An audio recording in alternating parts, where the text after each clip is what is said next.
আসসালামু আলাইকুম। বেসরকারি অর্থাৎ হাই স্কুল এবং মাধ্যমিক উচ্চ মাধ্যমিক শিক্ষা বোর্ডে নতুন করে অ্যাডহক কমিটি তৈরি করার জন্য প্রজ্ঞাপন জারি হইতেছে। কোনো কোনো বোর্ডে হয়েছে, কোনো কোনো বোর্ডে এই পর্যন্ত হয় নাই, তবে হবে নিশ্চিত।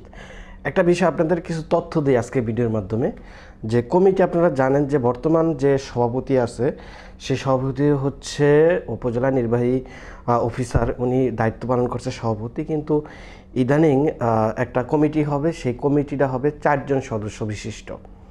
একজন হবে সভাপতি, আরেকজন হবে সদস্য সচিব অর্থাৎ প্রতিষ্ঠানের প্রধান শিক্ষক, আরেকজন হবে অভিভাবক সদস্য, আরেকজন হচ্ছে শিক্ষক প্রতিনিধি। এই 4 জন মিলে হচ্ছে নতুন একটা কমিটি গঠন করা হবে, যে কমিটির মধ্যে আগামী 6 মাসের মধ্যে সেটা টোটালি কমপ্লিট করে, এটা যাবতীয় নির্দেশ কাজ শেষ করে সেটা আবার বোর্ডে প্রেরণ করতে হবে। তো এই যে বিষয়টা আমি আজকে আপনাদের আরেকটা এখানে তথ্য দিচ্ছি, সেটা হচ্ছে সভাপতি হইতে গেলে, অর্থাৎ কলেজে যদি আপনি সভাপতি হইতে যান তাহলে আপনার যোগ্যতা থাকতে হবে মাস্টার্স পাস অর্থাৎ স্নাতকোত্তর আমরা যেটা বলি। আরেকটা হচ্ছে আপনার যদি স্কুলে যদি আপনি সভাপতি হইতে চান, সভাপতি হইতে হলে আপনাকে স্নাতক অথবা ডিগ্রি অর্জনকারী হইতে হবে।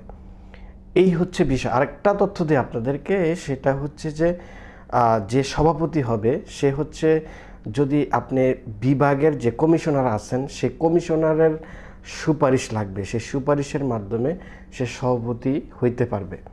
অ্যাডহক কমিটি বা অস্থায়ী কমিটির এই হচ্ছে আজকের নির্দেশনা।